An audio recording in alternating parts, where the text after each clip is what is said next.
Howdy everybody and welcome to hear my thoughts on Fowl Damage. A few weeks ago I was looking through Lurkit and Fowl Damage caught my eye.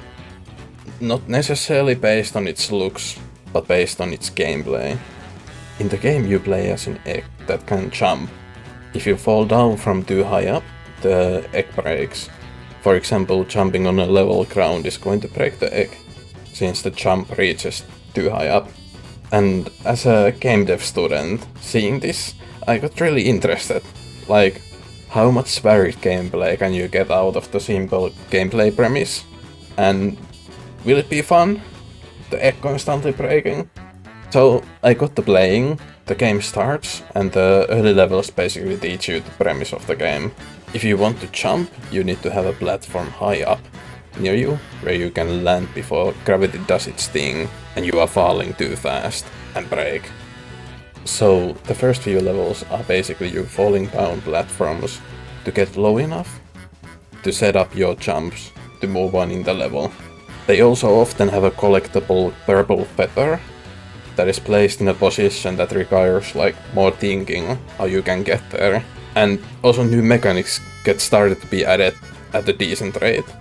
There is moving and falling platforms you can jump through, or fall downwards from low ceilings, where if you jump, the egg will hit the ceiling and break. Ramps that give you speed boost and a safe platform to land on. And then just normal water, or water bubbles. And when you get inside those, your movement speed is low, your jumps aren't as high, and you can't break the egg from falling. And then there was fun boss chase sequence where you needed to avoid the boss's attacks. And honestly, during the first hour there was so much new stuff added and variety in how you solved the levels. Like, some made you think in different ways how to move on, and some of them were more about like timing your jumps and flow of the movement. I was really enjoying the flow of the game.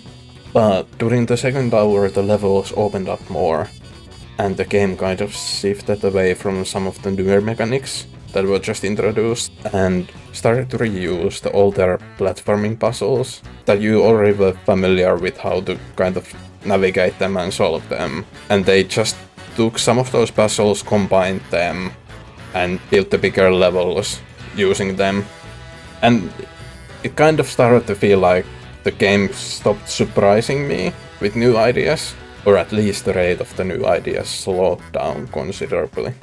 And in general I just started to get a little bit more annoyed, being like doing stuff I had already solved, doing it again when it was just dressed up a little bit differently.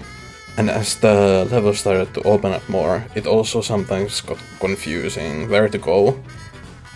And as the environment you were in shifted into more like sewery, factory-looking environments, it got more hard to read the levels. I sometimes struggled telling what were the platforms you were able to jump on, and some of the platforms and level exits got visually lost in the environment, which made me just feel more lost. It also felt like some of the gameplay ideas just got introduced and weren't developed further enough. And playing through the game got over time more and more annoying, starting to feel like more of a chore. And every break of the egg just started to feel so frustrating, and that started to build up. It's not to say later on in the game there wasn't fun sections. There were a few sections where you were racing against the clock, and a fun boss section to end it all. And in the end the game took me just about 3 hours to beat. And as I saw the credits and put down my Switch, I thought I can appreciate the game as what it is. Maybe it just wasn't for my taste. It's also like, if there were a couple less moments of me getting lost or frustrated, maybe I would be a little bit more positive on the end result. And the answers to my two questions in the beginning when I first saw the game. Question 1. How much variety can you squeeze out of the simple gameplay idea? The answer is a lot. I was actually surprised how creative they got with some of the ideas. But at the same time, I also hope they explore more of those underused and creative ideas that they had. And question 2, was the game fun? turning one of the most fun gameplay aspects in all of gaming, just jumping, into something that is punishing and you need to think carefully when to use it. Was it in the end fun? I think the answer is yes and no. When the game made you think, it felt rewarding to complete the levels, but later on when the solving started to feel like a chore, like I said, it made every mistake you made feel more annoying. But at the end of the day, these are just my thoughts. What did you think of the game? If what I said, or what the game looks like, seems interesting, I'd recommend giving it a go. It's only a few hours long, and like I said, there is some fun ideas in it.